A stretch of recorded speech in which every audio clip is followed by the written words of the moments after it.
Good morning, everyone.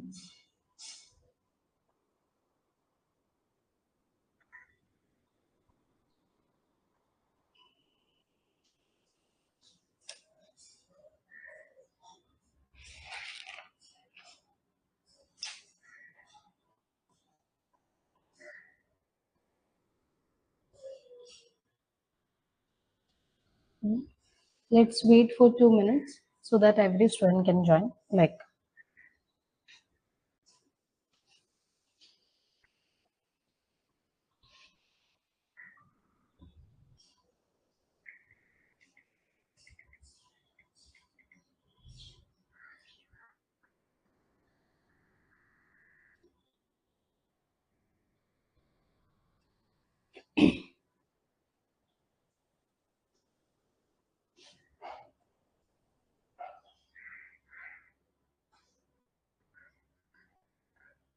Okay, fine. So let's start.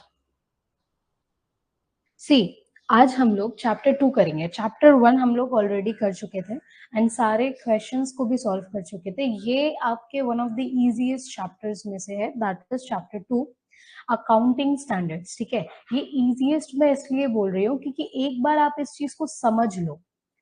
Getting my point? अगर आपको ये समझ में आ जाएगा ना तो आपको बहुत आसान लगेगा कि एकदम ये chapter 2 that is accounting standards, इसका मतलब क्या होता है. देखो, इसको हम लोग शॉर्ट में कैसे लिखते हैं मैं आपको बताती हूँ. ओके, इसको हम लोग शॉर्ट में AS लिखते हैं. क्या लिखते हैं? AS. ठीक है, दैट इज अकाउंटिंग स्टैंडर्ड्स. ठीक है, इस चैप्टर में से आपको क्या क्या आएगा? कंपल्सरी थ्योरी आएगा. ठीक है, कितना मार्क्स का? 5 मार्क्स का थ्योरी आएगा और आपके 10 मार्क्स का प्रैक्टिकल आएगा. समझ में आया? कंपल्सरी थ्योरी है. It means you have to mandatory learn the theory, not only learn, you have to understand. देखो, in as 1, as means Indian accounting standard. What does it mean? Indian accounting standard. समझ में आया? Ind as 1 means as per Indian accounting standard. तो इसका हम लोग बहुत सारा सब क्लॉज पढ़ेंगे. दैट इज 1, फिर 16 और फिर 33 है. ठीक है, ये सब हम लोग 1 by 1 पढ़ेंगे. तो यहाँ पे सबसे पहले हम लोग समझते हैं, सिर्फ ये नहीं कि इंड एस 1 में क्या लिखा हुआ है या उसके अंदर हमको क्या जानना है, ऐसा नहीं. इंड एस 1 होता क्या है ये भी हम लोग देखेंगे. ठीक है, एवरीथिंग जो भी मैंने आपको नोट्स प्रोवाइड किया, ये जो भी PDF आपके पास रहेगा, उसको एकदम बाय हार्ट आपको समझना है. इतना अच्छे से अगर आप समझ लोगे जितना मैं पढ़ा रही हूँ, तो आपको कभी भी कोई भी दिक्कत नहीं आएगी. इससे बाहर का पूछ ही नहीं सकता है. डन? ओके, नाउ देखो, मीनिंग क्या है? Ind AS 1 is the Indian accounting standard. समझ में आया? इंड एस 1 क्या है? Is the Indian accounting standard, जो कि डील करता है किसके साथ?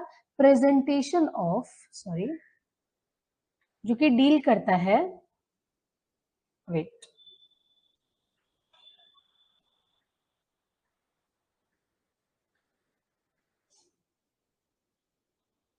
जो कि डील करता है प्रेजेंटेशन ऑफ फाइनेंशियल स्टेटमेंट्स, जो कि डील करता है presentation of financial statement. It set out, financial statement हम लोग ऑलरेडी पढ़ चुके थे. I hope all of you remember. तो जैसे ही हम लोग फाइनेंशियल स्टेटमेंट को क्या करते हैं? प्रेजेंट करते हैं. उसी वक्त क्या होता है? ये फाइनेंशियल स्टेटमेंट में हम लोग इसको फॉलो अप करते हैं. So it sets out the overall requirement of the presentation of financial statement, including guideline for their structure, minimum requirement of their content. मतलब जब भी हम लोग फाइनेंशियल स्टेटमेंट को प्रिपेयर करते हैं, प्रेजेंट करते हैं, हम लोग प्रेजेंट करते हैं ना अपने कंपनी के फाइनेंशियल स्टेटमेंट को अपने क्लाइंट्स के लिए, अपने शेयर होल्डर्स के लिए, अपने बाहर के लोगों को जो इन्वेस्ट करना चाहते हैं, इन्वेस्टर्स के लिए, क्रेडिटर्स के लिए, तो ये जो फाइनेंशियल स्टेटमेंट को हम लोग प्रेजेंट करते हैं उसमें क्या क्या चीजें होना जरूरी है। तो हमको ये क्या करता है, गाइडलाइंस देता है एज पर इंडियन अकाउंटिंग स्टैंडर्ड 1 के हिसाब से आपके फाइनेंशियल स्टेटमेंट में क्या क्या होना जरूरी है, what are the content to be included. I hope कि इसका मीनिंग आपको समझ में आया कि इंड एस 1 एक्चुअली में होता क्या है। ऑलराइट, उसके बाद आगे बढ़ते हैं। देखो इसका ऑब्जेक्टिव, ऑब्जेक्टिव क्या है, कंपेरेबिलिटी। ऑब्जेक्टिव क्या है, just a moment, comparability, that is, wait, हाँ एक मिनट,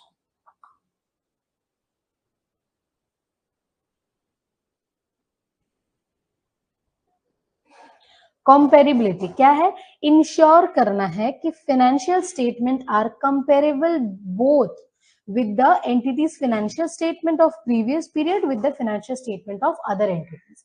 मतलब कि ऐसा इसका ऑब्जेक्टिव है, जैसे कि आपको इसके ऑब्जेक्टिव से ये समझ में आना चाहिए, पहला ऑब्जेक्टिव क्या है, कंपेरेबिलिटी। कंपेरेबिलिटी से हम लोग क्या समझते हैं, ताकि हम लोग फाइनेंशियल स्टेटमेंट को क्या कर सकें, कंपेयर कर सके, बोथ किस किस के साथ, एंटिटीज, जो एंटिटी है उसका फाइनेंशियल स्टेटमेंट जो प्रीवियस पीरियड का होगा उसके साथ ही दूसरों के एंटिटीज, मतलब दूसरे जो एंटिटीज है उसके साथ हम लोग इसको कंपेयर कर सके। तभी हमको समझ में आ गया कि कितना एक्यूरेट मैं बना रही हूँ as per the guidelines of Ind AS 1। उसके बाद overall sorry, overall requirement, to set out the overall requirement for the presentation of financial statement। तो हमको क्या करना है, ओवरऑल जो भी रिक्वायरमेंट है उसको हम लोग को फाइनेंशियल स्टेटमेंट में क्या करना है, प्रेजेंट करना है। स्ट्रक्चर एंड कंटेंट और गाइडलाइन हम लोग को मिलता ही है for the structure of financial statement, किस तरह से हमको बनाना है और मिनिमम क्या क्या कंटेंट इसमें रिक्वायर्ड है। समझ में आया, मतलब इसी डेफिनेशंस में अगर आप इस डेफिनेशन को बाय हार्ट अच्छे से याद करते हो तो इस डेफिनेशन से आपका ये ऑब्जेक्टिव आराम से बन जाएगा। I hope objective is clear. Key aspects देखो, और क्या क्या एस्पेक्ट्स है, what are the features, general purpose financial statement, general purpose financial statement ये क्या करता है, it applies to general purpose financial statement which are intended to meet the needs of a wide range of users. देखो हम लोग जो companies में काम करते हैं तो उसमें क्या होता है कि मोस्टली, मतलब देखो मैं एक एग्जांपल देके आपको समझाती हूँ। सपोज कि ये आपका कंपनी है, एक मिनट, ओके, सपोज कि this one is your company और यहाँ पे बहुत सारे शेयर होल्डर्स हैं, ठीक है, जो आपके कंपनी में शेयर बाई करना चाहते हैं, बहुत सारे हैं। ऑलराइट, ये आपका कंपनी है, सपोज, डोंट जज, okay, let's understand the topic. तो यहाँ सपोज मैं 4 और 5 रखती हूँ, ठीक है, यहाँ पे देखो, यहाँ पे आपको सपोज मान लो ये जो शेयर होल्डर्स है, just give me a moment, ये जो शेयर होल्डर्स हैं इन तीनों को आपको आपके कंपनी का अप्रोक्सीमेट चाहिए। Suppose example, let X, X document इन लोग को चाहिए और इन दोनों को चाहिए डॉक्यूमेंट वाई, सपोज, ठीक है। अब यहां से हमको क्या कवर में आ रहा है, देखो अगर 5 जन है, 5 जन में से 3 जन को ये चाहिए, मतलब आप इतना समझ सकते हो कि 80% लोग हैं ये और रेस्ट 20% लोग ये हैं, ठीक है। 50-50 तो आप बोल नहीं सकते क्योंकि 50 से ज्यादा है। तो अगर ये एक्स डॉक्यूमेंट इसको भी चाहिए, इसको भी चाहिए और इसको भी चाहिए, तो हम लोग क्या करेंगे, ज्यादा से ज्यादा इस एक्स डॉक्यूमेंट पे फोकस करेंगे कि एक्चुअली क्या क्या चीज मेरे most of the share holders को या फिर मेरे क्रेडिटर्स को या फिर मेरे इन्वेस्टर को चाहिए। यही चीज यहाँ पे बताने की कोशिश कर रहा है। देखो यहाँ पे देखो क्या बोल रहा है कि which are intended to meet the needs of wide range of users। तो इसका मतलब इस चीज को हम लोग क्या बोल सकते हैं ये जो है इसको हम लोग बोल सकते हैं वाइड रेंज ऑफ यूजर्स, मतलब ज्यादा, mostly wide range of users, मतलब मोस्टली लोगों को क्या चाहिए, उसका नीड को हमको पूरा करना है। ठीक है, जस्ट अ मोमेंट।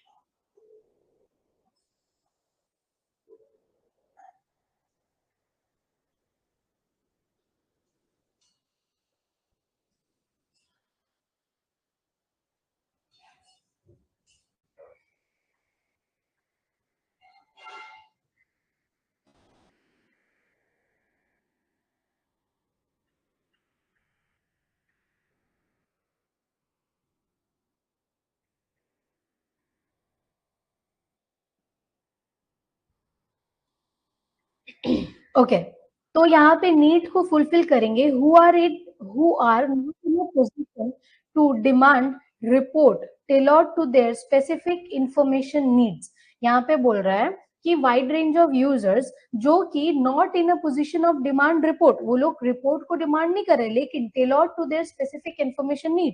बट हम लोग को क्या देखना है कि जो इन्फॉर्मेशन उन लोग को नीड पड़ता है। अगर एज अ शेयर होल्डर अगर आप एक कंपनी में इन्वेस्ट करना चाहते हैं, एज अ इन्वेस्टर भी अगर आप उस कंपनी में इन्वेस्ट करना चाहते हो, तो आपको इतना तो पता होना चाहिए ना कि वो कौन कौन से जगहों में डील करता है, वो कहाँ कहाँ इन्वेस्ट करता है, कंपनी को कहाँ कहाँ से प्रॉफिट होती है। ये जो बेसिक बेसिक जो नीड है वो हमको फुलफिल रखना होगा। गोइंग कंसर्न कंसेप्ट आई होप कि सबको पता है, ऐसा कंसेप्ट है ताकि हम लोग, मतलब जो भी कंपनी बन रहा है इस कॉन्सेप्ट को बेस्ड करके वो कंपनी चलता रहे। इसका टारगेट यही है कि वो कंपनी चलता रहे लंबे समय तक। देखो, it required that financial statement be prepared on going concern basis. ऐसा करके फाइनेंशियल स्टेटमेंट को प्रिपेयर करना है ताकि वो गोइंग कंसर्न कंसेप्ट के बेसिस पे चलता रहे, unless management intended to liquidate.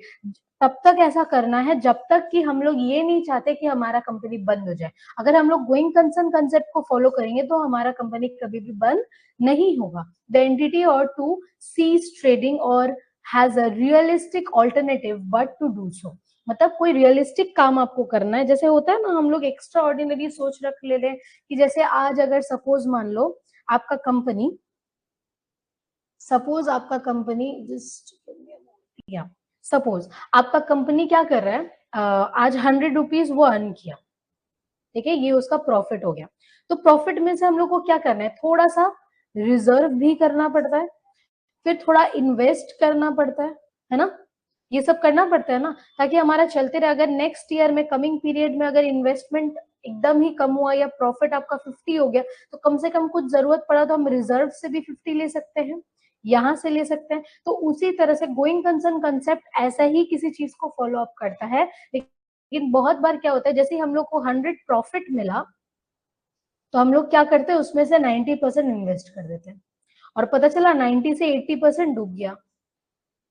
तब हम लोग के पास कितना बचा हुआ रहेगा, 20%। 20% में आप रिजर्व करोगे या वापस से नेक्स्ट पीरियड के लिए इन्वेस्ट करोगे, कुछ बचेगा ही नहीं ना, आप और लॉस में जा रहे हो। फिर आपको लगा 20% ठीक है, इस बार लॉस हुआ, इस बार नहीं होगा, 15% आप वापस से इन्वेस्ट कर दिए, फिर लॉस में चला गया 5%। अब तो आपका जो ये है वो चला जाएगा लिक्विडेट में, कोई ऑप्शन ही नहीं है। तो ये गोइंग कंसर्न को फॉलो नहीं करता है। समझ आया?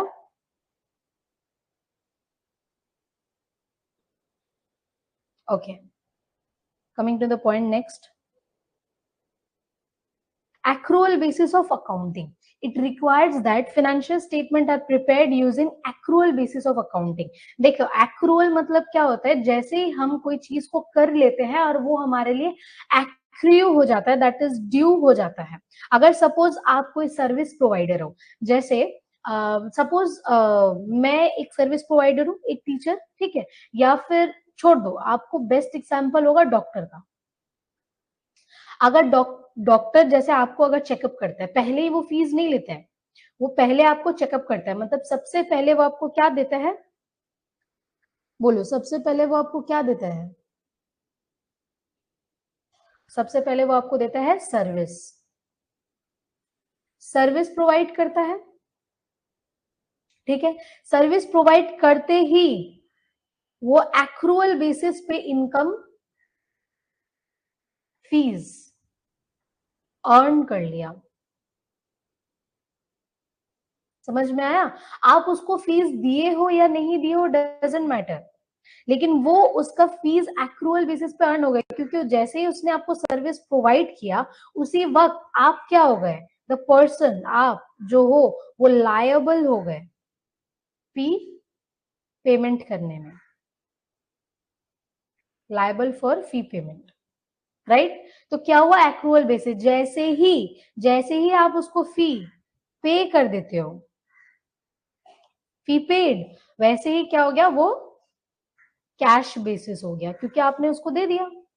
अगर आप उसको कैश देते हो या फिर आप बैंक भी दे सकते हो, anything, that is accrual basis. समझ में आया? मैंने बहुत ही सिंपल तरीके से एक्रूअल के कॉन्सेप्ट को समझाया, लेकिन हालांकि ये इतना इजी बिल्कुल भी नहीं है, लेकिन स्टिल मैं कोशिश कर रही हूँ ताकि आप लोग को अच्छे से ये समझ में आ जाए। Okay, next is consistency. It emphasises, देखो एक चीज मैं बताना चाहूंगी कि इस चैप्टर में मैं थ्योरी में इसलिए इतना ज्यादा फोकस कर रही हूँ क्योंकि इसमें से थ्योरी पूछे जाते हैं, तो अच्छे से आप लोग कवर करो। अगर थ्योरी आप अच्छे से कवर कर लिए ना, तो आराम से आप समझ लो कि आपका जो वो है प्रैक्टिकल है वो भी इस थ्योरी से हो जाएगा। Alright, okay.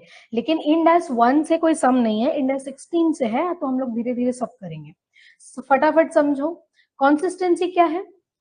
It emphasizes the importance of consistent accounting policies and presentation unless a change is required by the IND-AS or a change is accounting policy is voluntary. देखो यहाँ पे बोल रहा है कि जिस तरह से मेरा कंपनी आगे बढ़ रहा है, अगर मेरा कंपनी चलते जा रहा है तो उसको चलाते जाओ, ठीक है। तो अगर जैसे कंपनी अगर मेरा चल रहा है, अच्छा खासा जा रहा है, तो हमको चेंज करने की नीड नहीं है। तब तक हमें चेंज करने की नीड नहीं है जब तक मेरा कंपनी एकदम अच्छे तरीके से जा रहा है, फ्लो कर रहा है। और चेंज कब नीड होगा, जब हो सकता है मेरा कोई अमेंडमेंट आ जाए इंडास में, क्योंकि हम लोग कंपनी के फॉलो अप कैसे कर रहे हैं, इंडास के गाइडलाइन के हिसाब से। तो अगर इसमें कोई चेंज आ जाए तब हम लोग उसको चेंज करेंगे, या तो फिर हम लोग को जब जरूरत पड़े बहुत ज्यादा तभी हम लोग चेंज करेंगे, ठीक है। ओके, कंपैरेटिव इंफॉर्मेशन, इसका भी अगर देखो कंसिस्टेंसी का एक और एग्जांपल दे दे, आप अगर कहीं पे जाओगे, जैसे कुछ खाने का शॉप ही अगर आप मान लो जो कि ब्रांडेड है, जैसे आर्सेलन हो गया, अमीनिया हो गया, डोमिनोज वगैरह हो गया, देखो बहुत पहले से जैसा चलते आ रहा है, जैसे आप पहले टोकन काट रहे हो, फिर टोकन को जाके आप वो काउंटर में दे रहे हो, फिर वो आपको सर्विस प्रोवाइड कर रहा है। इस तरीके से जो एक जो फ्लो चलता हुआ आ रहा है ना, उसी तरीके से वो चलता रहता है, क्योंकि उसमें उसको कोई भी हैजर्ड फील नहीं हो रहा है। जैसे ही उसको फील होगा तब या तो चेंज करेगा, या तो जब से जो ओनर है वहां से जब तक ऑर्डर नहीं आएगा तब तक कोई चेंज नहीं होगा। समझ में आया? Okay, comparative information, it required that comparative information मतलब जो इंफॉर्मेशन को हम लोग कंपेयर कर सकते हैं, be presented in respect of the previous period for all amount reported in the financial statement. I hope कि ये आपको समझ में आ गया। इन एसेंस भी मैंने ऑलमोस्ट बहुत सारे पॉइंट्स में दे दिए, इसको भी पढ़ना। In essence index 1 provide the foundation for how financial statement should be presented in India, ensure करेगा यूजफुल रिलायबिलिटी एंड कंपेरेबिलिटी। तो किस तरह से हम लोग इस चीज को इंडिया में प्रेजेंट कर रहे हैं और क्यों बना रहे हैं, ये सब कुछ यहाँ पे दिया गया है। कंपोनेंट्स क्या क्या होगा, देखो उसके अंदर जो फाइनेंशियल स्टेटमेंट है उसके अंदर हम लोग क्या क्या देंगे ये आप लोगों को पता है, still I am revising it. According to Index 1, a complete set of financial statement comprise of following components. आपको बैलेंस शीट पता है, स्टेटमेंट जो कि हम लोग एक फाइनेंशियल पोजीशन के भी नाम से जानते हैं, as at the end of the reporting period, जब हम लोग साल के एंड में करते हैं, जैसे मोस्टली 31 दिसंबर में करते हैं। स्टेटमेंट ऑफ पीएल करते हैं, statement of comprehensive income for the reporting period, जिस टाइम का हमको चाहिए। चेंजेस इन इक्विटी हम लोग करते हैं, जो मैंने आप सबको बता दिया था, changes in equity for reporting period. Cash flow statement, ये भी मैंने आपको बता दिया था कि कैश कितना इनफ्लो हो रहा है, कितना आउटफ्लो हो रहा है, ये सब कुछ हम लोग सीखेंगे। Notes to financial statement comprising a summary of significant accounting policies and other explanatory information. हो सकता है बहुत कुछ इन्फॉर्मेशन आपने इन चारों स्टेटमेंट्स में ना दिया हो, वो फिर यहाँ पे आ जाता है।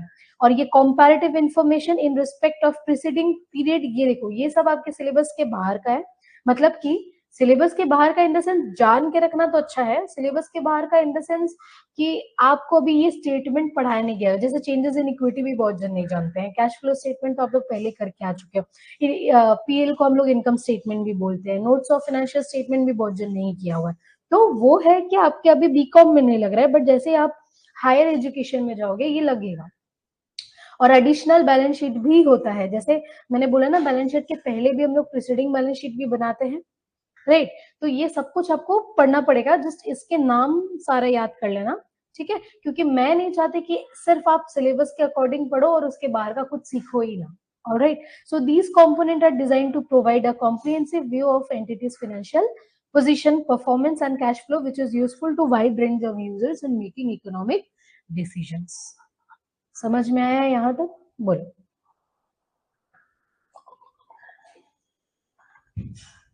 आई होप इसमें कोई भी प्रॉब्लम नहीं है, आगे बढ़ते हैं।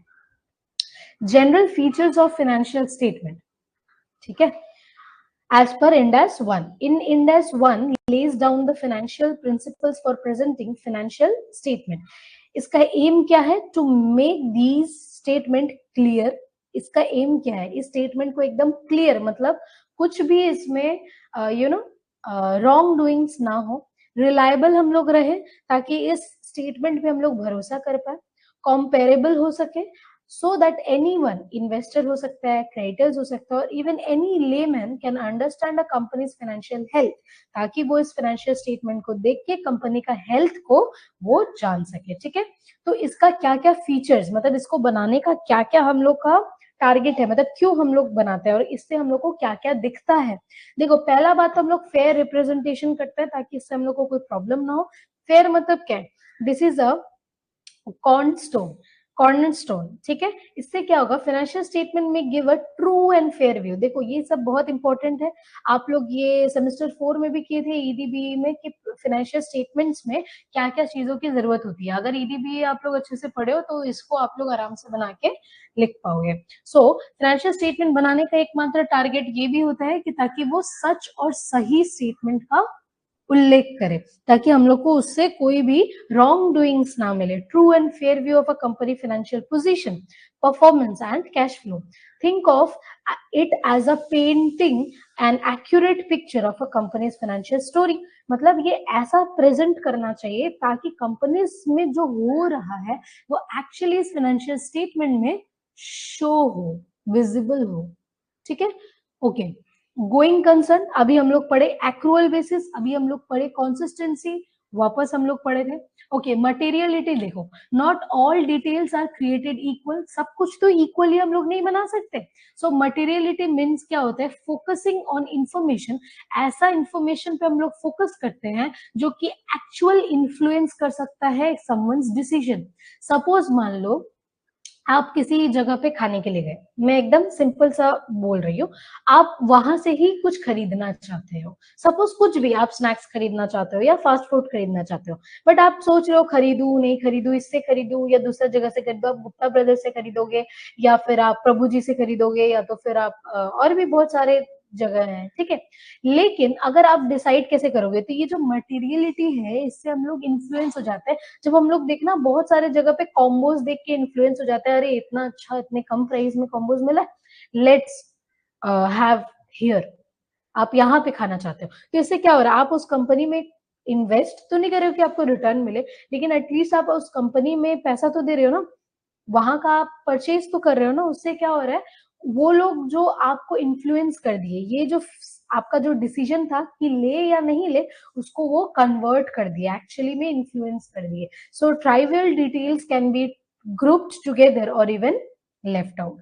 और कंपैरेटिव इंफॉर्मेशन मैंने आपको बता दिया कि हम लोग बिफोर या आफ्टर पिक्चर को कंपेयर कर सकें। सो इन अ नटशेल अगर हम लोग एकदम शॉर्ट में समझे तो इंड-AS 1 हम लोग से चाहता है कि फाइनेंशियल स्टेटमेंट को हम लोग ऑनेस्ट रखें, कंसिस्टेंट रखें, रेलिवेंट रखें और इजी टू अंडरस्टैंड रखें ताकि हर कोई लेमैन इसको समझ पाए। It's all about providing a clear window into a company's financial world. देखो मैंने जो कुछ भी थ्योरी यहाँ पे बनाया है सारा कुछ मेरा अपना नोट्स है, इसको मैंने इतना इजी तरीके से बनाया है कि कोई अगर नॉर्मली भी बैठ के अगर उसको अच्छे से समझ में आता है, ये सब कुछ पहले से पता है, वो अगर नॉर्मली भी बैठ के पढ़ेगा तो वो आराम से सब कुछ समझ पाएगा। और आप लोग एक बार जस्ट मेरे लेक्चर को फॉलो करोगे, फिर आप लोग जब इसको रिवाइज करोगे ना, एकदम भी कोई भी आपको प्रॉब्लम नहीं होगा। ठीक है, purpose, importance and conceptual framework for preparation of financial statement of a company. A conceptual framework for financial reporting is like the foundation upon which financial reporting stands are built। मतलब ये जो है conceptual framework of financial reporting, इस पे ही हमारा financial reporting खड़ा रहता है। ये क्या है, एक सेट ऑफ फाइनेंशियल प्रिंसिपल है जो कि हमको गाइड करता है प्रिपेयर करने में कि हम लोग फाइनेंशियल प्रेजेंटेशन, फाइनेंशियल स्टेटमेंट को प्रेजेंट कैसे करें। देखो अच्छे से वापस से समझो, ये जो conceptual framework of financial reporting है, ये एक गाइडलाइन है जो कि हम लोग को गाइड करता है कि प्रेजेंटेशन ऑफ फाइनेंशियल स्टेटमेंट को हम लोग कैसे प्रेजेंट करें। कंसिस्टेंसी एंड कंपैरेबिलिटी वही सेम पॉइंट है। गाइडिंग स्टैंडर्ड डेवलपमेंट, देखो व्हेन अकाउंटिंग स्टैंडर्ड सेटर्स, ये जो एएस इंड एस 1 है, इंड एस 16 है, ये सब कुछ हम लोग को कौन सेट करके देखता है, जो भी अकाउंटिंग स्टैंडर्ड है हम लोग को सेट करता है आईएएसबी, इंडियन अकाउंटिंग स्टैंडर्ड। ठीक है, board develop new standard, they refer to the conceptual framework. ये प्रोवाइड करता है consistent basis for making decisions about how to account for specific transactions और event. This help to ensure that new standards are aligned with the overall objective of financial reporting. Simple है। Solving accounting issue, obviously ये हमारा एक point रह सकता है। Sometimes companies encounter situation that aren't specifically covered by existing accounting standards. बहुत अक्सर समय में क्या होता है, हम लोग कवर नहीं कर पाते हैं बहुत कुछ, तब हम लोग क्या करते हैं, हम लोग गाइडलाइन को फॉलो करते हैं। ये कॉन्सेप्चुअल फ्रेमवर्क प्रोवाइड करता है हम लोग को गाइडलाइन, ताकि हम लोग इस सिचुएशंस में क्या कर सके, डील कर सके एंड हेल्प कर सके कंपनी को कि वो अकाउंटिंग पॉलिसीज को और भी कंसिस्टेंट तरीके से डेवलप कर सके, ताकि हम लोग फाइनेंशियल रिपोर्टिंग पीरियड को अच्छे से बना पाए। ठीक है, उसके बाद देखो इनहैंस अंडरस्टैंडेबिलिटी, क्योंकि हम लोग पहले भी ये पॉइंट पढ़ चुके हैं कि हम लोग को ये इतना इजी रखना है ताकि कोई भी इस चीज को समझ सके। By establishing clear definition and concept, the framework help to make the financial statement more understandable to users। ठीक है, प्रोमोट करेंगे ट्रांसपेरेंसी एंड अकाउंटेबिलिटी, ये भी हम लोग ऊपर पढ़ चुके हैं। क्लियर पिक्चर और fair and true and fair view जो था, उसको ही यहाँ पे बताया गया है। इसको आप लोग को मैं पढ़ा रही हूँ, लेकिन इसको एज इट इज आपको याद कर लेना है। अब मैं थोड़ा सा आपको टाइम दे रही हूँ कि इंड एस 1 आपको समझ में आया। मैंने बहुत ही कम टाइम में और बहुत ही एक्यूरेटली आप लोग को समझाने की कोशिश की है। अब आप लोग मुझे बताओ कि ये आपको क्लियर, इंड एस 1 का जितना मैंने नोट्स आपको दिया ना, आई डोंट थिंक कि आपको कहीं और ये मिलने वाला है, क्योंकि इतना ज्यादा डिटेल कहीं पे भी नहीं है। मैं नहीं चाहती कि आप सिर्फ और सिर्फ अपने एग्जाम पॉइंट ऑफ व्यू से फोकस करो। एक्चुअली मैं इतना चाहती हूँ कि इंड एस 1 अगर आप मेरे से पढ़ रहे हो तो इतने अच्छे से पढ़ो कि इन फ्यूचर भी आपको इसके अमेंडमेंट्स छोड़ के और कुछ देखने की जरूरत ना पड़े। सो अभी मुझे बताओ कि आप लोग को इंड एस 1 क्लियर है? Is there any doubt?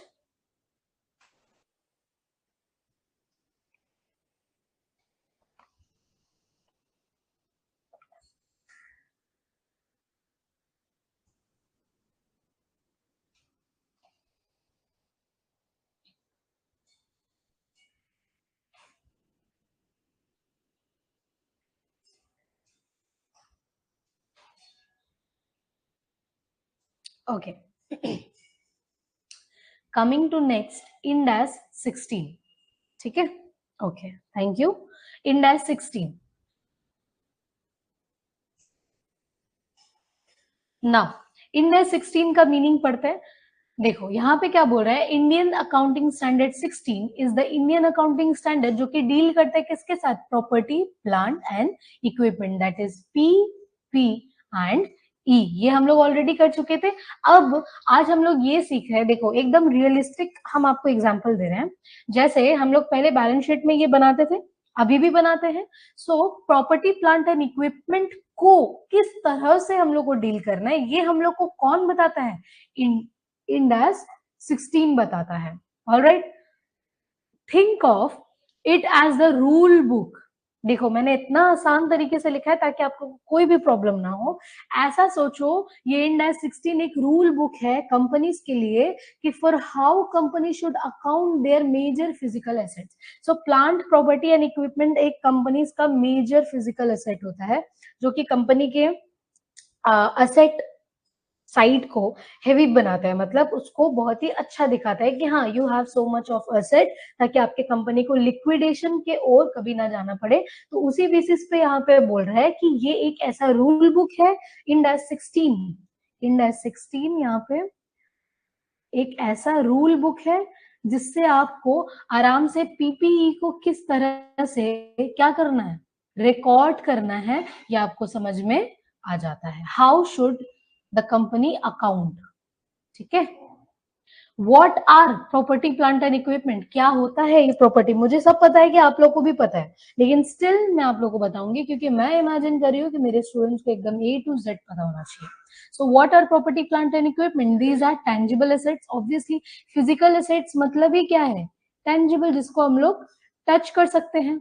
So tangible, और ऊपर से ये लॉन्ग टर्म एसेट्स है, शॉर्ट टर्म नहीं है ना कि आज हम फ्रिज खरीदे आज हम बेच दिया, आज हम एसी खरीदे आज हम बेच दिया, ऐसा नहीं होता है, ठीक है। वो बनाने वाले का और बेचने वाले का, वो शॉपर्स लोग का काम है, लेकिन जब हम लोग असेट की ओर ये सब खरीदते हैं एसेट की तरफ, तब हम लोग बेचते नहीं है। जब हम लोग शॉर्ट टर्म में नहीं बेचते, 1 साल से ज्यादा यूज करते हैं, तो वो हमारे लिए क्या हो जाता है, लॉन्ग टर्म असेट हो जाता है, that a company use to run its business. They are expected to be used for more than one accounting period, ठीक है।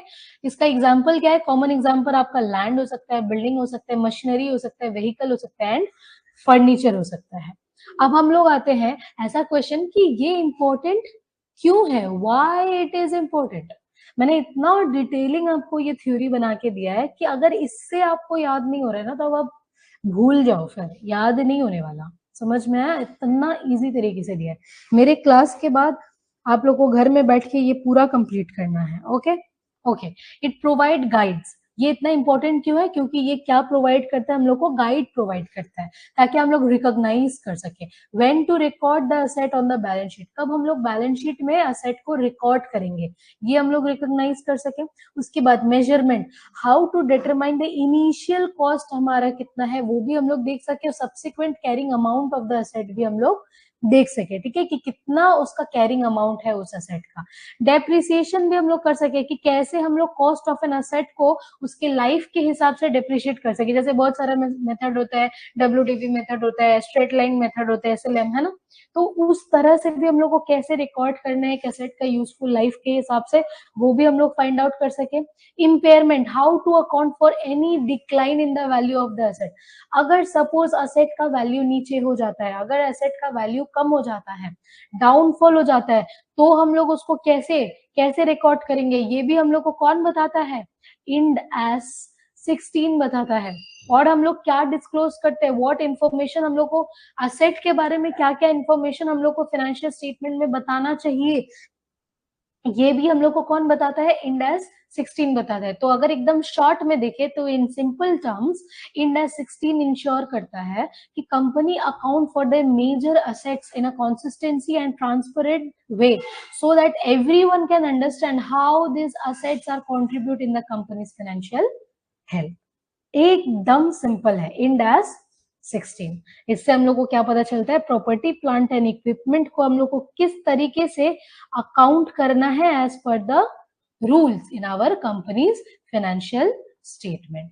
ऑलराइट, अब हम लोग आगे बढ़ते हैं ऑब्जेक्टिव की ओर। Main objective of property plant and equipment as per Ind AS 16 is to prescribe accounting treatment for the asset so that the user of financial statement can understand। ऐसे तरीके से आपको उसको लिखना है ताकि कोई भी आपके इन्वेस्टर हो, क्रेडिटर हो, शेयर होल्डर्स हो, उसको आसानी से आपके फाइनेंशियल स्टेटमेंट को देख के समझ पाए, ठीक है। ऑब्जेक्टिव एंड एम, देखो यहाँ पे ना मेरे बहुत सारे नोट्स में MSc इसलिए लिखा हुआ है क्योंकि ये जो भी आंसर्स आप देख रहे हो, ये जो क्वेश्चंस है, इस क्वेश्चन का जो भी आंसर्स मैंने यहाँ पे लिखे, ये सब कुछ मेरे द्वारा आपको दिया गया है, ठीक है। इसीलिए बहुत सारे क्वेश्चंस में नहीं है क्योंकि डेफिनेशंस पॉइंट्स में नहीं है, क्योंकि डेफिनेशंस तो मैं नहीं बनाती हूँ, डेफिनेशंस ऑलरेडी बना हुए रहते हैं, डेफिनेशंस पर डिस्कस नहीं कर सकते, लेकिन ऑब्जेक्टिव हम लोग बनाते हैं, इसीलिए यहाँ पे हम लोग ये मेंशन कर देते हैं, तो ताकि आप लोगों को ये समझ में आ जाए कि ये जो पॉइंट आप पढ़ रहे हो वो आपको इसी मैट में मिलेगा। All right, okay.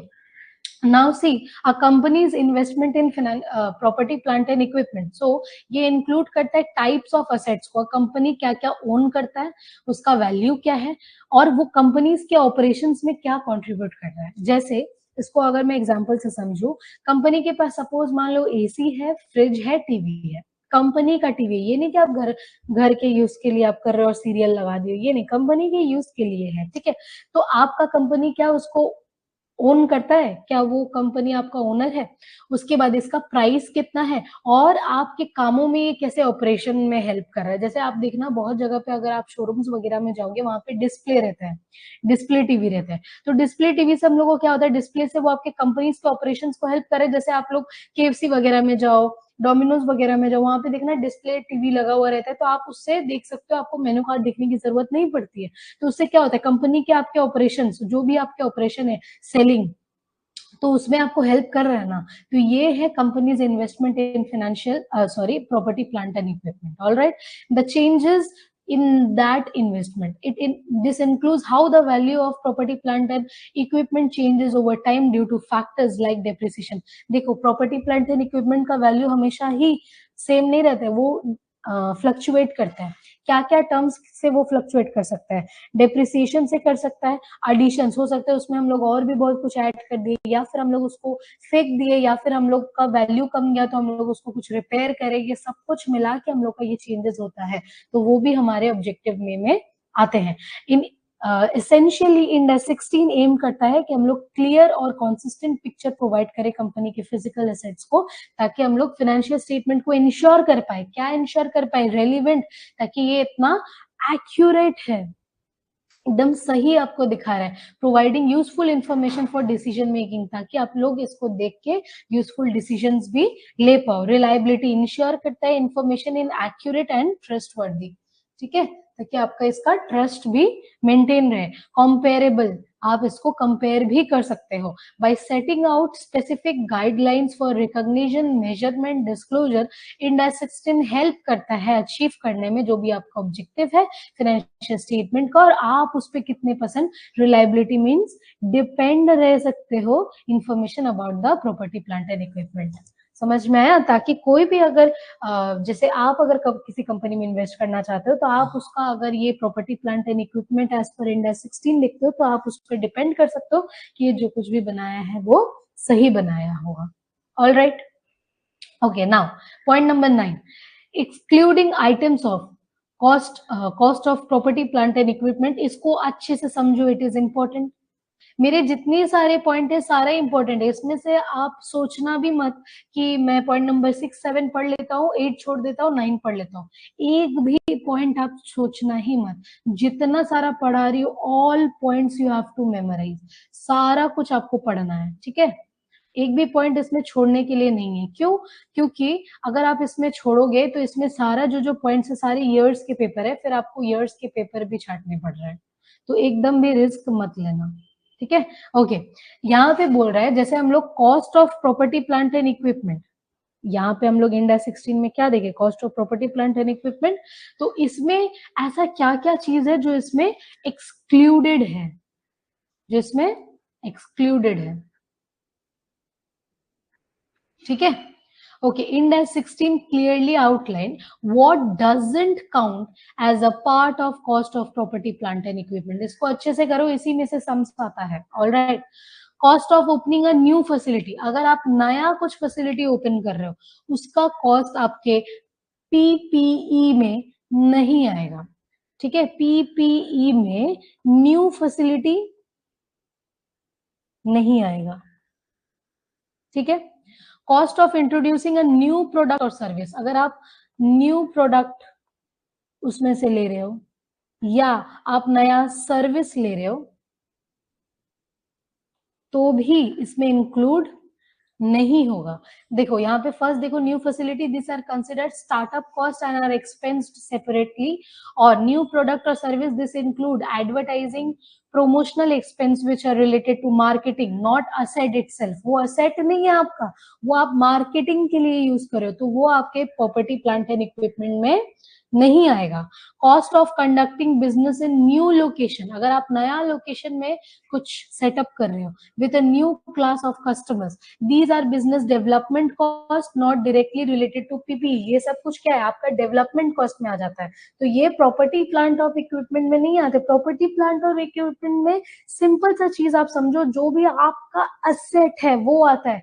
जिस चीज के लिए आप कंपनी में उसको यूज कर रहे हो, जैसे समझ लो कि आपको सिर्फ एडवर्टाइजिंग के लिए चाहिए, आपको सिर्फ डेवलपमेंट कॉस्ट के लिए चाहिए, टेम्परेरी यूज के लिए चाहिए, वो आपका एसेट कभी नहीं हो सकता. एसेट किस लिए होता है, आपके लॉन्ग टर्म यूज के लिए होता है. समझ में आया. Administration and other general overhead cost क्या है, like salaries of administrator, staff rent, head office are not included. ये सब भी इंक्लूड नहीं होता है. इनिशियल ऑपरेटिंग लॉस, ये सब कुछ आपको याद करना पड़ेगा. All right, okay. Initial operating loss while demand for asset output build up are considered part of business operation, not the asset cost. ये जो losses है जो incurred होता है asset के output से, वो भी आपका incurred, मतलब इसमें आपको पीपीई में उसको इंक्लूड नहीं करोगे. कॉस्ट ऑफ रीलोकेटिंग, जो हम लोग ऊपर पढ़े, नया बिजनेस अगर न्यू लोकेशन में कर रहे हो, अगर उसको आप रीलोकेट कर रहे हो या फिर आप एंटिटीज ऑपरेशन में क्या कर रहे हो, रिकॉग्नाइज पार्ट कर रहे हो, दीज आर रिकंस्ट्रक्शन कॉस्ट. ठीक है, वो भी आपका क्या होगा, प्रॉपर्टी प्लांट एंड इक्विपमेंट के कॉस्ट में नहीं आएगा. समझ में आया, यहाँ तक ये बहुत इंपॉर्टेंट है. ठीक है, उसके बाद देखो, mention item which are to be capitalised while purchasing plant and machinery as per Ind 16. क्या क्या आइटम है जिसको हम लोग कैपिटलाइज्ड करते हैं जब हम लोग property and plant and machinery को खरीदते हैं. देखो, purchase price, this include the initial cost of a machinery. ये क्या इंक्लूड करता है, मशीनरी का इनिशियल कॉस्ट इंक्लूड करता है. After deducting any trade discount, अगर आपको मिला है उसको आप पहले डिडक्ट कर दो, और अगर आपको रिबेट कहीं से मिला है सप्लायर से, उसको भी हटा दो. जो भी इनिशियल कॉस्ट है जब आप उसको परचेज करो, जब उसका इनिशियल कॉस्ट है, वही आपको कैपिटलाइज करना है. Don't forget to include import duties, ये भूलना मत, इंपोर्ट ड्यूटीज को भी आपको इंक्लूड करना है. Non refundable purchase taxes as they are part of overall cost, इसको भी आपको इंक्लूड करना है. ये सब कुछ आपको मेमोराइज करना होगा. ठीक है, देखो, import duties and non refundable taxes, ये है ट्रेड डिस्काउंट या रिवेट को आपको क्या करना है, आफ्टर डिडक्टिंग. तो इनिशियल कॉस्ट ऑफ मशीनरी आपको लेना है. Okay, direct attributable cost, that is these are costs that are directly related to getting the machinery ready for its intended use. अगर आप मशीनरी को यूज करना चाहते हो, जो डायरेक्ट कॉस्ट है वो आएगा.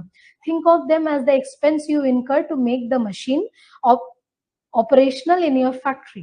अगर सपोज आप मशीन को क्या कर रहे हो, बोलो, मशीन को आप रेडी कर रहे हो फैक्ट्री में, तब जो आपका कॉस्ट पड़ रहा है वो आपका इनकर होगा. That are the cost directly related. All right, यहाँ पे देखो, site preparation, cost to prepare land and building where the machinery will be installed. This might involve, आपका लैंड हो सकता है, आपका लिविंग ग्राउंड हो सकता है, आपका री फ्लोर हो सकता है. ठीक है, ये है direct attributable cost. Delivery and handling cost, cost to transport का भी कॉस्ट हो सकता है. अगर आप मशीनरी लोकेशन के लिए ट्रांसपोर्ट का जो कॉस्ट है वो भी आपका इसमें इंक्लूडेड रहता है.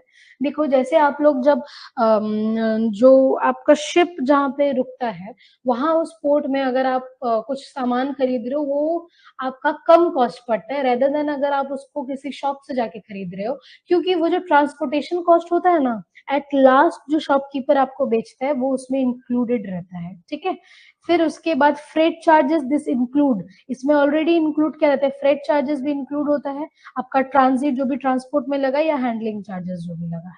इंस्टॉलेशन में क्या होता है, cost to set up and assemble the machinery in your factory. Factory में अगर आप सेटअप करो उसका भी कॉस्ट आपको लगता है. And hiring technicians and contractors, might also hiring, इसको भी इन्वॉल्व हम लोग करते हैं. Testing cost, machinery to ensure working properly, ये भी हम लोग को देखते हैं, जो टेस्ट करते हैं हम लोग कि वो सही तरह से काम कर रहा है कि नहीं, including running trial and everything. Professional fees, cost for engineers, architect और other professional involve in the acquisition and installation of the machinery. चलो ये पॉइंट्स को अभी अभी के अभी आप लोग थोड़ा सा देखो ताकि इसमें कोई भी दिक्कत ना हो। जल्दी से इसको देखो और उसके बाद हम लोग इसका एक सम सॉल्व करेंगे। इंडेक्स 1 से कोई भी सम नहीं है, इंडेक्स 16 इंपॉर्टेंट है, इंडेक्स 33 अरे इंडेक्स 1 भी इंपॉर्टेंट है, ऐसा नहीं है कि नहीं है, थ्योरी आएगा। ठीक है, इंडेक्स 16 अगर सम्स करे उसका मतलब ये मत सोचना कि इससे थ्योरी नहीं आ सकता। जितना सारा मैंने पॉइंट दिया है, पॉइंट नंबर 1 से लेकर एवरीथिंग, सारा कुछ इंपॉर्टेंट पॉइंट्स है। ठीक है, ऐसा सोचना भी मत कि इसमें स्टार मार्क नहीं है या मैंने इसका वो नहीं दिया है कि ये इंपॉर्टेंट है ये नॉन इंपॉर्टेंट है, ऐसा कुछ भी नहीं है। सब कुछ पूछा जा सकता है। मैंने बहुत ही छांट के एक्यूरेट नोट्स बनाए हैं, इसमें से और छांटने की नीड बिल्कुल भी नहीं है। ये अभी के अभी आप लोग पढ़ो तो मैं एक सम सॉल्व करूंगी।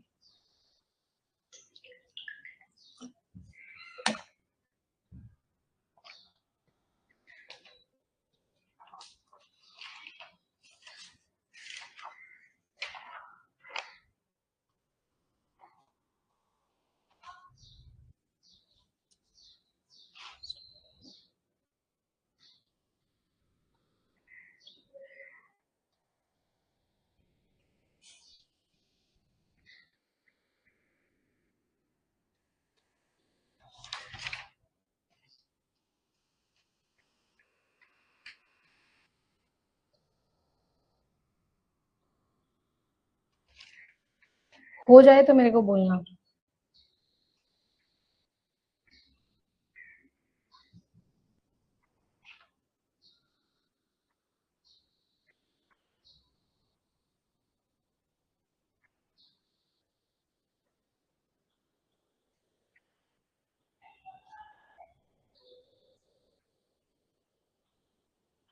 ओके,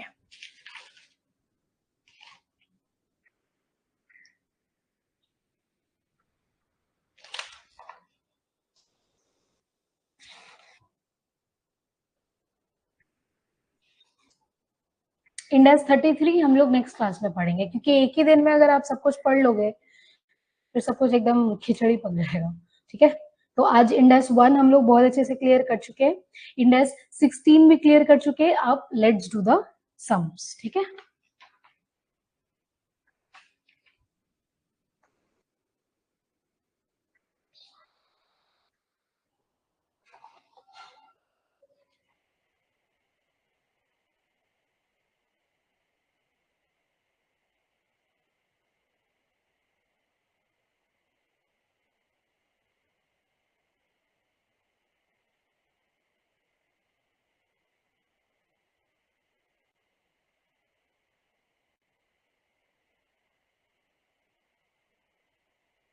अभी तक ठीक है। इस सम से हम लोग ये फर्स्ट सम से हम लोग स्टार्ट करें because it is an easy sums. Okay, that is accounting standard index 16 का ये सम्स है। ये जो क्वेश्चंस यहाँ से चालू हुआ है, ये जो क्वेश्चंस यहाँ से चालू हुआ है, ये दोनों सम्स अभी तक हम लोग नहीं किए हैं, ये करेंगे बाद में।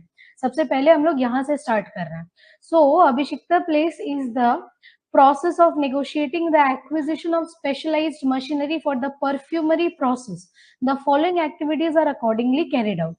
तो ये फॉलोइंग को देखने से पहले आपको देखना है कि आपको निकालना क्या है, कैलकुलेट करना है कॉस्ट टू बी कैपिटलाइज्ड। क्या कैलकुलेट करना है? Cost to be capitalised of new specialised machinery in accordance with the index 16। जो मैंने आपको ऊपर पढ़ने के लिए बोला था वही इसमें निकालना है। देखो, cost of construction of a special site 60,000 ये इंक्लूड होगा। ठीक है, देखो यहाँ पे ये वाला पेज अगर आपके पास होगा इसको खोल के रखो। ये देखो इनिशियल कॉस्ट,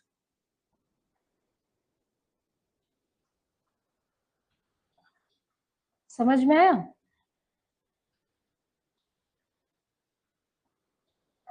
इनिशियल कॉस्ट जो है ये हम लोग इंक्लूड कर रहे हैं, बहुत सारा कुछ। देखो, साइट प्रिपरेशन के लिए भी कॉस्ट हम लोग इंक्लूड कर रहे हैं, टेस्टिंग कॉस्ट भी हम लोग इंक्लूड कर रहे हैं, ठीक है, डिलीवरी हैंडलिंग कॉस्ट भी हम लोग इंक्लूड कर रहे हैं। तो उसी तरह से हम लोग को यहाँ पे भी देखना है। देखो, पहला तो यहाँ पे क्या था, cost of construction special site 60,000 ये इंक्लूड होगा। ठीक है, उसके बाद न्यू न्यू मशीनरी अगर हम लोग खरीदे हैं 2 लाख, ये भी इंक्लूड होगा। अगर हम लोग फ्रेट में खर्चा कर रहे हैं या फिर इंस्टॉलेशन में खर्चा करें, ये भी इंक्लूड होगा। उसके बाद it spend material worth of 3000 and wages of 1200 to run, तो ये भी क्या है, टेस्ट ट्रायल है, टेस्ट ट्रायल भी हम लोग इंक्लूड करते हैं।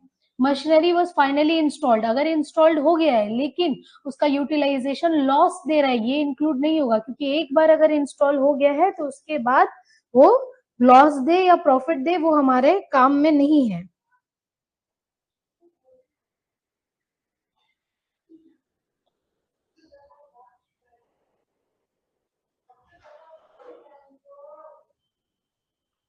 ओके, नेक्स्ट देखो, hibiscus incurred cost of 5000 for launching the product, ये भी नहीं होगा क्योंकि वो लॉन्च कर रहा है प्रोडक्ट को, वो मेरे इसमें नहीं आएगा। ठीक है, समझ में आया? अब यहाँ पे देखो, इसको हम लोग सॉल्व कैसे करेंगे। इट इज विजिबल, ये वाला ऐसे करके बनाओ कि कंप्यूटेशन ऑफ, या फिर आप कैलकुलेशन ऑफ भी लिख सकते हो, cost to be capitalised of new specialised machinery. उसके बाद आपको आइटम्स यहाँ पे लिखना है और अमाउंट ऐसे लिख के आपको एक कॉलम बनाना है, ऐसे करके आपको एक कॉलम बनाना है। ऑल राइट,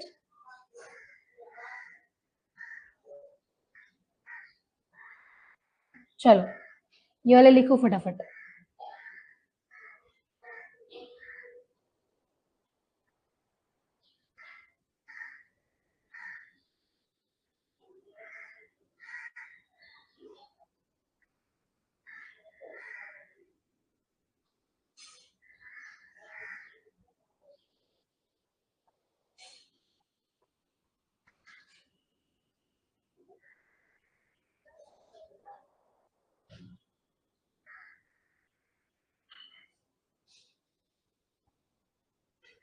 डन, चलो अब इसको सॉल्व करते हैं।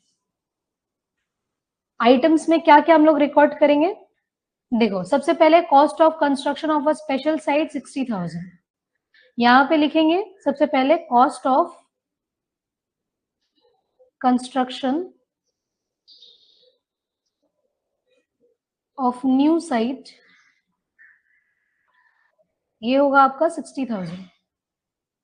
ठीक है, नेक्स्ट देखो, new specialised machinery valued at 2 lakh was purchased, यहाँ पे नेक्स्ट लिखोगे cost of new machinery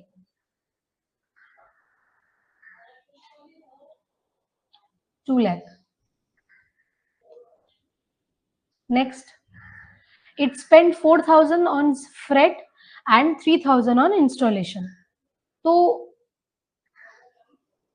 okay, तो यहाँ पे लिखो कॉस्ट ऑफ इंस्टॉलेशन या फ्रेट, वेट, यहाँ पे फ्रेट चार्जेस लिखो, फ्रेट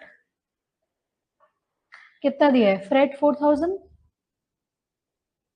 और यहाँ पे है cost of installation. Easy sums है, इसका मतलब ये नहीं कि इंपॉर्टेंट नहीं है, मोस्ट इंपॉर्टेंट सम्स है। ओके, यहाँ पे देखो next, it spend material worth of 3,000 and wages of 1,200 in trial run, right, तो हम लोग डायरेक्ट यहाँ पे लिख सकते हैं या फिर आप ऐसे आधा आधा तोड़ के भी लिख सकते हो, material, it spend material worth, यहाँ पे ऐसे भी लिख सकते हो, मटेरियल वर्थ 3,000, यहाँ पे ट्रायल रन 1,200। ठीक है, और इसको अगर आप ज्वाइंट करके लिखना चाहो, इसको ज्वाइंट करके भी आप लिख सकते हो ट्रायल रन कॉस्ट, इसको ज्वाइंट करके आप लिख सकते हो ट्रायल रन कॉस्ट, और इसको ज्वाइंट करके आप 4200 लिख सकते हो, कोई दिक्कत नहीं है। डन, इसके बाद यहाँ पे एक लाइन, उसके बाद यहाँ पे लिखोगे टोटल कॉस्ट ऑफ मशीनरी, कितना हुआ, इसको पूरा टोटल करो, 2,67,4,7, 2,67,70, ओके, 2,71,200, 2,71,200।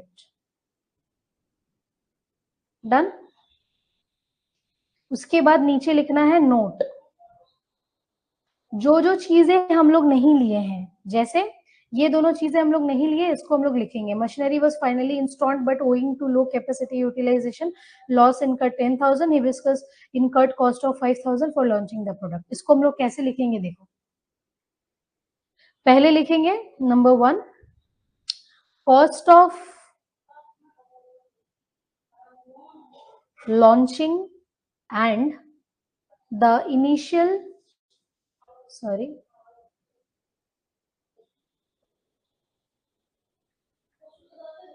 initial loss are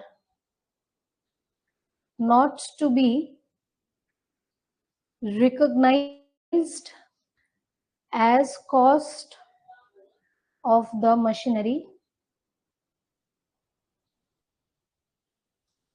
ठीक है, उसके बाद नंबर 2 लिखोगे ट्रायल रन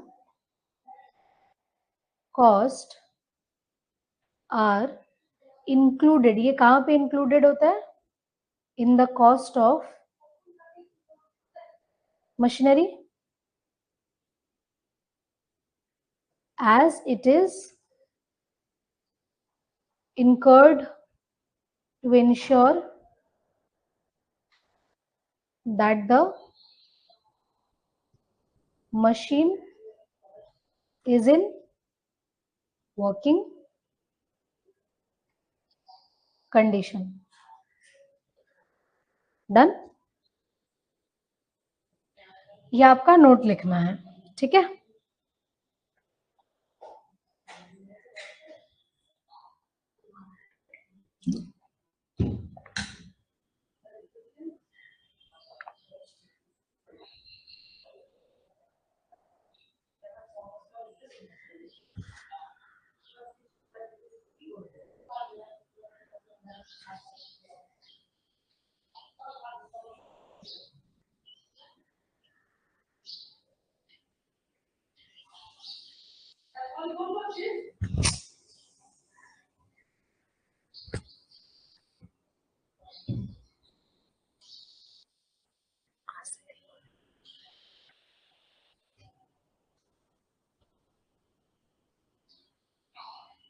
ओके डन यहां तक। चलो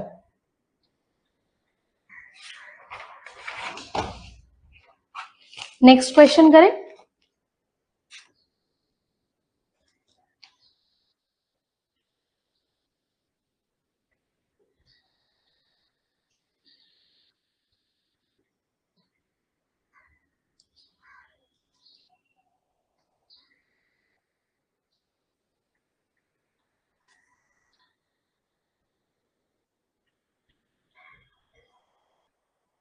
ये इंडेक्स 33 का क्वेश्चन है, okay, सारा 33 का है, तो हम लोग आज करेंगे इंडेक्स 16 का question. Just give me a moment. चलो ये क्वेश्चन नंबर 17 करते हैं पहले, ठीक है। देखो, Rahul gases please set up a boiler unit near its manufacturing shed. The price paid for the equipment is 2,20,000, उसके अंदर GST included है 20,000। The entity get a credit of GST while calculating the tax payable on the finished good sold. So additional cost क्या क्या है? Freight charges 5,000, custom duty 10,000, installation expense 4,000, the estimated dismantling and removing it's item. Suppose मान लो अगर इसको हम लोग remove कर देंगे तो उसका भी कॉस्ट हम लोग को कितना मिलेगा? 5,000। After the equipment was put into use 2,500 was spent for maintenance.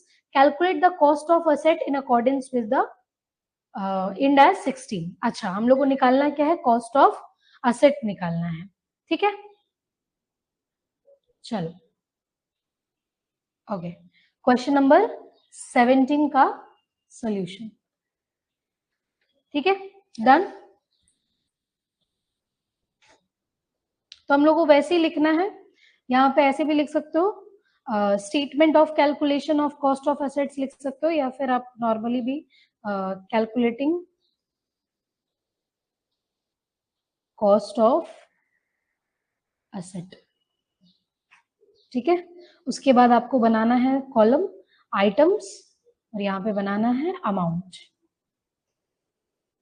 ठीक है, अमाउंट इन रुपीज। ओके, यहाँ पे सबसे पहले देखो क्या था, ओके, परचेज प्राइस था, इसने कुछ परचेज किया, price paid for the equipment 2,20,000 including GST of 20,000, ठीक है। यहाँ पे हम लोग लिखेंगे परचेज,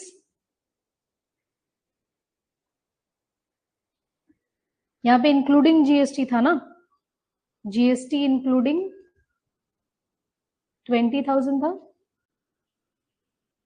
तो इसको हम लोग को लिखना है 2 लाख। जीएसटी तो इंक्लूड था, तो क्या ये जो मेरा प्राइस कितना था, 2,20,000 था, इसमें जीएसटी इंक्लूड था, तो जीएसटी हटा के मेरा कॉस्ट, यहाँ पे क्या बोला है, कॉस्ट ऑफ असेट बोला है, तो जीएसटी को हटा के मेरा कॉस्ट ऑफ असेट, असेट का कितना प्राइस है वो लिखना है, दैट इज 2 लाख। समझ आया? देखो अभी आप लोग मेरे सम्स को फॉलो करो कि मैं कैसे बना रही हूँ, और उसके बाद मैंने जो याद करने के लिए बोला था इंड एज 16 को, उसको पहले घर पे अच्छे से याद करोगे, उसको अगर समझोगे उसके बाद ही आप खुद ये सारे सम्स बना पाओगे, ठीक है। उसके बाद देखो नेक्स्ट क्या है हमारा, देखो यहाँ पे और क्या है, फ्रेट चार्जेस हम लोग लेंगे, कस्टम ड्यूटी हम लोग लेंगे, इंस्टॉलेशन एक्सपेंसेस भी हम लोग लेंगे, ठीक है। चलो पहले हम लोग लिखेंगे फ्रेट, फ्रेट चार्जेस कितना है 5,000, उसके बाद हमारा क्या था, कस्टम ड्यूटी, कस्टम ड्यूटी हमारा 10,000 था, एंड देन हमारा था इंस्टॉलेशन एक्सपेंस,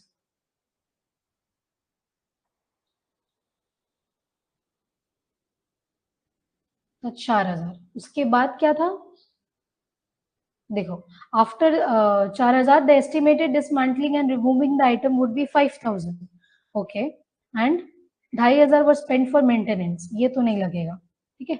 इसके बाद वो 5,000 लिखो, डिसमेंटलिंग,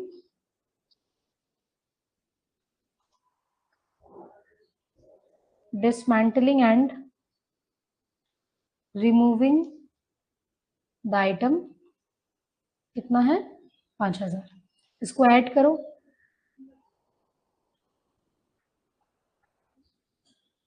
ऐड करो सब, टोटल कॉस्ट ऑफ असेट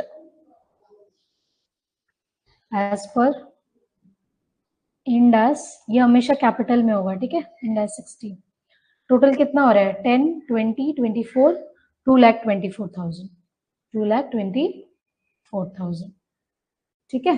उसके बाद हमें क्या करना है, नोट देना है, वो जो हमारा ये चार्जेस था ना 2,500 का, ये रहा, after the equipment 2,500 for the maintenance, ये हम लोग नहीं लिए हैं, इसका नोट देना है, note maintenance charges of rupees 2,500 was incurred, incurred तो हुआ ही है obviously, incurred post installation, लेकिन वो installation के बाद हुआ है, of the asset, of the asset, and does not have any revenue generating, sorry, generating capacity,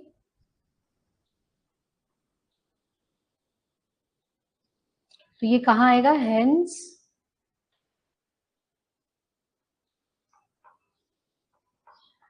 it will be considered in statement of profit and loss, क्योंकि आपका उसमें loss हुआ है, राइट। चलो इतना लिख लो,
Okay, done. Then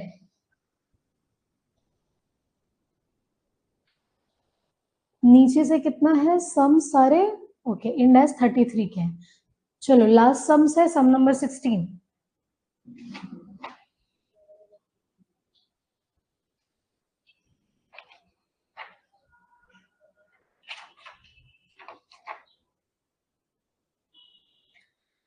Okay, on 1st April 2024, Prabhudas Limited purchased some land for rupees 1.5 crore, including a legal cost of rupees 10 lakh, for the purpose of constructing a new factory. Construction work commenced on 1st May.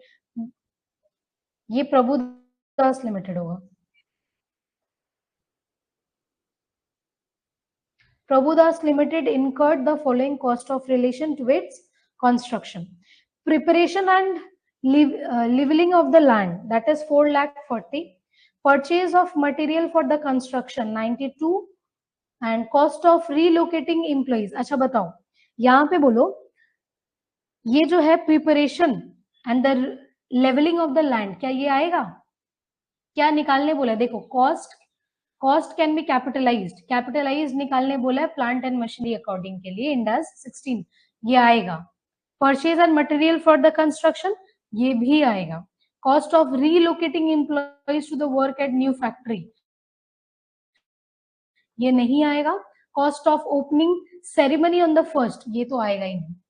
तो अब बोल दो 92 plus 4 lakh 40, इसको add कर दो, आपका sums already बन चुका है. बस और कुछ करना ही नहीं है.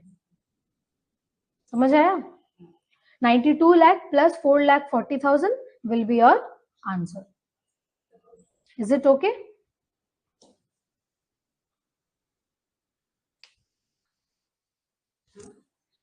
Is it okay? Is there any doubt? बोलो, कोई डाउट है तो बोलो. आई होप कि सबको समझ में आ गया है. ये सारा सम्स को आपको घर पे प्रैक्टिस करना है. ये इंडेक्स 16 को अच्छे से कर लेना. देन नेक्स्ट क्लास में जब हम लोग इंडेक्स 33 को पढ़ेंगे, देन हमारे ये कंटिन्यूएशन जो 4 से 5 सम्स है, वो सब कुछ हम लोग इंडेक्स 33 का कवर अप करेंगे. ऑलराइट.